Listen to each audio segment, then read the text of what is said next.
Hola a todos y a todas, ¿cómo están? Tanto tiempo. Aparezco de esta forma porque, bueno, ya que seguramente no nos volvamos a ver en el aula, hay bastante contenido para trabajar y me pareció una buena forma y diferente poder explicárselas de esta manera, ¿sí? La unidad que vamos a trabajar en el día de hoy, que vamos a empezar, es la unidad de población, ¿sí? Así que a continuación comenzamos. Bueno, como sabemos, la población en el mundo está continuamente en constante cambio, ¿sí? Todo el tiempo crece y a su vez disminuye, ¿sí? Porque el crecimiento de la población es esa dicotomía que hay entre el nacimiento y la muerte. Hay periodos en donde la población crece más y hay periodos en donde la población crece menos. Esto se debe a diferentes características. Si nos remontamos a la historia, ¿sí? Como podemos ver acá abajo, la población en sus mayores periodos de crecimiento fue primero en la revolución neolítica, ¿sí? Muchos años antes de Cristo, en la cual la gente a partir de la caza, de la recolección, pudo tener mayor supervivencia, pudo sobrevivir más gracias a esta independización que tenía. Hay una segunda crecimiento grande de la población que es en el siglo XVIII y durante el siglo XIX, que se da a partir de la revolución industrial y los grandes acontecimientos y las grandes transformaciones científicas y tecnológicas que se dan en ese periodo. ¿Recuerdan cuáles? Por ejemplo, la máquina a vapor, ¿sí? Todas las grandes industrias que surgieron durante ese periodo. A su vez también aparecieron los medicamentos, algunas vacunas, se empezó a potabilizar el agua, ¿sí? Empezaron a surgir diferentes acciones, digamos, y novedades que sirvieron para mejorar la calidad de vida de la población. Y hay otro avance más, otro periodo de crecimiento de la población que se da en la segunda mitad del siglo XX, junto con la finalización de la Segunda Guerra Mundial, donde se produjeron grandes avances científicos y técnicos en los que se destacan los avances de la medicina, principalmente el antibiótico. Si ustedes recuerdan o han visto en historia, seguramente hubo grandes epidemias, peste, fiebre amarilla. La gente antes moría por enfermedades que hoy en día lo vemos totalmente alejado. Y lo mismo nos va a pasar a nosotros dentro de miles de años con esto que esta pandemia que estamos atravesando hoy en día, ¿sí? Seguramente dentro de 50, 60 años digamos, uy, ¿cómo la gente se moría de COVID? ¿Sí? Bueno, eso pasa hoy en día con las enfermedades y las pandemias que atravesaba la gente durante esa época. Gracias a este avance de la medicina, si bien en los países más pobres, ¿sí? Nosotros trabajamos países centrales y periféricos, gracias a estos avances en los países pobres también se fueron dando estos avances y por lo tanto ha disminuido en gran cantidad la mortalidad tanto infantil como en la población adulta, ¿sí? Antes la gente en los países pobres se moría a los 30 años, ¿sí? Y hoy en día la esperanza de vida es un poco más elevada, ¿sí? Gracias a los programas en los que, por ejemplo, Médicos Sin Frontera, la Cruz Roja, ¿sí? Son todas organizaciones que viajan hacia los países en desarrollo o en países muy pobres a tratar de ayudar y colaborar en la sanidad de esa gente. En el siguiente gráfico podemos observar el crecimiento de la población mundial en diferentes escalas, ¿sí? En un país, cómo funciona principalmente en los países industrializados y cómo funciona en los países en desarrollo. Como podemos ver, la población crece masivamente en los países en desarrollo y no tanto en los países más industrializados. ¿A qué creen que se debe eso? A ver, piensen. Esto se debe a diversos cambios y entre ellos tiene que ver con la natalidad y con la mortalidad, ¿no? No se da de la misma forma en todo el mundo. La natalidad la mortalidad se dan son movimientos naturales de la población, ¿sí? La gente por naturaleza nace, se reproduce y muere, ¿sí? Ustedes seguramente lo ven en biología de toda la vida. Pero en la natalidad es principal y es fundamental el rol que ocupa la mujer en ese espacio, ¿no? No es lo mismo una mujer que pertenece a una sociedad tradicional que una mujer que pertenece a una sociedad moderna.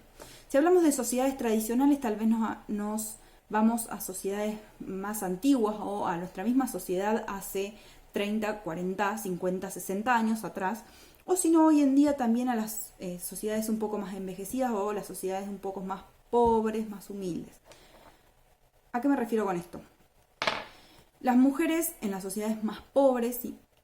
Podemos hablar de un país de África o la India, ¿sí? Donde la mujer tiene un papel reproductivo, ¿sí? Su único papel dentro de la pareja, dentro de la familia, es cuidar a los niños, criarlos, alimentarlos y reproducirse, básicamente. En cambio, en las sociedades modernas, la mujer está más integrada al mercado laboral. La mujer actual de una sociedad moderna puede tal vez tener la posibilidad de planificar un embarazo, tiene la posibilidad de estudiar, de formarse, está educada en el sentido de que tiene acceso a la salud, tiene acceso a la información para obtener anticonceptivos, tanto la mujer como el hombre, ¿sí? La sociedad tradicional es diferente a la sociedad tal vez moderna. Las parejas, ¿sí? En general tienen mayor acceso a la educación, a la salud y demás. En la imagen que les muestro abajo, sí, es una familia tradicional india, en la cual tienen muchos hijos varones, que es como si fuera el mayor logro de la familia. Y por el otro lado tenemos una familia moderna, núcleo, ¿sí? Que se llama aquella pareja que tiene 2, 3 hijos como máximo, como mucho. Y cuando hablamos de mortalidad, la tasa de mortalidad refleja dos características principales: la calidad de vida de esa población y la composición por edad. ¿Sí? Hay un mapa que yo les muestro, ¿sí? Que está acá abajo, el cual muestra los países que están más envejecidos, donde hay población mayor, que predomina la población adulta, mayor, ¿sí? Anciana, y la población que tiene gran porcentaje de gente en edad de trabajo, gente joven. Los colores más fuertes, más oscuros, por ejemplo los rojos y los bordeaux, marcan las poblaciones envejecidas, es decir, que tiene mayor cantidad de gente anciana que gente joven o niños. Por ejemplo, gran parte de los países europeos, Japón, Canadá, ¿sí? Nosotros nos encontramos en un término medio, ¿sí? Estamos envejeciendo de a poco, y los países, por ejemplo, la mayor parte de África, parte de Asia, ¿sí? Son sociedades todavía muy jóvenes, es decir, que tienen gran cantidad de natalidad. Y esto se debe a ¿qué? ¿Por qué las sociedades están envejecidas? Porque estos países, que justo tiene que ver con los países más desarrollados, tienen un envejecimiento de la población, porque gozan de un buen nivel de vida, tienen una alimentación adecuada, cumplen digamos, la cobertura de salud, tienen vivienda, tienen acceso a condiciones dignas de trabajo, agua potable, ¿sí? Gente que puede tener una mayor esperanza de vida. Y de lo contrario, por ejemplo, las sociedades más pobres, como estamos hablando de África o parte del sudoeste de Asia, a su vez de que no tienen acceso, no tienen recursos, que les falta un montón de cosas, tienen guerras, tienen epidemias, sufren hambrunas, tienen gran cantidad de enfermedades, hay catástrofes naturales, ¿sí? Hay tsunamis, terremotos, y es muy difícil que esas sociedades se puedan recuperar de este tipo de catástrofes tan fácilmente que si fuera, por ejemplo, Estados Unidos. ¿Estudia la población? ¿Quién la estudia la población? ¿Quién es el encargado de estudiar la población? Hay diversas disciplinas, por ejemplo, una es la geografía, como ustedes podrán ver, pero también está la ecología, la sociología, la economía, hay un montón de disciplinas que la estudian. Pero su principal es la demografía, ¿sí? Que estudia la población de un modo más cuantitativo y estadístico. ¿Qué significa eso? Contabiliza la población y la puede reunir en una especie de base de datos para luego reflejar en gráficos, en mapas y demás. ¿Qué elementos se utilizan, por lo menos en Argentina, para contabilizar a la población? Las encuestas y los censos. Las encuestas muestran datos específicos sobre una población, es decir, yo quiero saber cuál es la condición de los hogares de Argentina en el 2016. Entonces voy a hacer una encuesta solo de hogares o solo de trabajo en blanco. ¿Sí? Son muestras específicas sobre algún tema. En cambio, cuando hablamos de censo, ¿sí? Estamos hablando de un relevamiento total de la población, ¿sí? Por ahí hay censos, está el censo que se hace cada 10 años, que es el censo de población en Argentina, pero a su vez también hay censos, por ejemplo, agrarios, censos de industria, ¿sí? Hay diferentes tipos de censos, pero se hace sobre el total. ¿Sí? Cada vez que se hace un censo es sobre todos. O sea, si es rural es de todos los campos de Argentina. Si es industrial, de todas las industrias de Argentina. ¿Sí?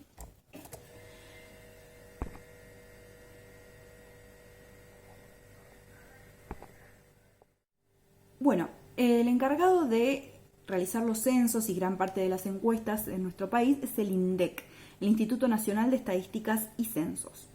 En el cuadro que les estoy mostrando abajo, ¿sí? Habla sobre los censos que ha habido en nuestro país. Generalmente a partir de 1960 se hacen cada 10 años, ¿sí? Con excepción en el 91 y en el 2001, que por cuestiones económicas de nuestro país no se realizó en cada 10 sino un año más. Lo mismo que va a suceder seguramente este año, porque la última vez se hizo en el 2010 y tendría que hacerse este año, pero bueno, como claramente sabemos, seguramente no se haga y se va a hacer el año que viene. Bueno, a partir de 1869 fue el primer censo que se hizo oficial, ¿sí? Si bien en 1816 hubo uno, pero no se tuvieron en cuenta un montón de cuestiones. Por ejemplo, no se censaba a las comunidades afrodescendientes, a los indígenas no se los censaba, obviamente a los discapacitados tampoco, o sea, se tenían un montón, no estaba incluida la Patagonia, es decir, hay un montón de cosas medias dudosas que no permiten, pero supuestamente había 45.000 habitantes en nuestro país. Luego fue aumentando, ¿sí? Hasta el 2010 que hubo 40.117.000 y se esperaban 3 millones más para el 2016. Pues no lo sabremos, esos datos estarán más adelante. Bueno, como les mencioné anteriormente, el INDEC es el encargado de realizar los censos cada 10 años. Bueno, el censo, ¿para qué sirve? No solo para saber la composición de mujeres y hombres que hay en el país, y en cada provincia y en cada localidad, sino también sirve para saber las condiciones en las que vive esa población, es decir, cuántas personas viven en esa vivienda. Sí, ahí abajo es en la primera página de la encuesta que se le hacen, pero son aproximadamente 4 o 5 hojas de encuesta en las cuales se les pregunta cómo es tu vivienda, si tu vivienda tiene techo de chapa, de paja, si tiene de ladrillo, si es un rancho, si vivís en una casilla, si tenés baño, si tenés internet, si trabajas en blanco, si trabajas todos los días o trabajas a veces. Te preguntan si tenés cloaca, si tenés agua, si tenés gas. Sí, todo esto sirve para sacar estadísticas y saber las necesidades de esa población, es decir, para que el Estado luego pueda intervenir mediante políticas públicas para beneficio de la población, ¿sí? Para mejorar la situación de cada hogar. Bueno, espero que hayan podido entender cómo funciona la población o en un principio de qué se trata y qué es lo que quiere mostrar con estudiar la población de un territorio. Les pido por favor, si tienen alguna duda, que me consulten, obviamente como siempre, que me digan si les sirve o no, si les gusta que yo les explique así, y que hagan la actividad que se encuentra a continuación. Mucha suerte y nada, nos vemos pronto.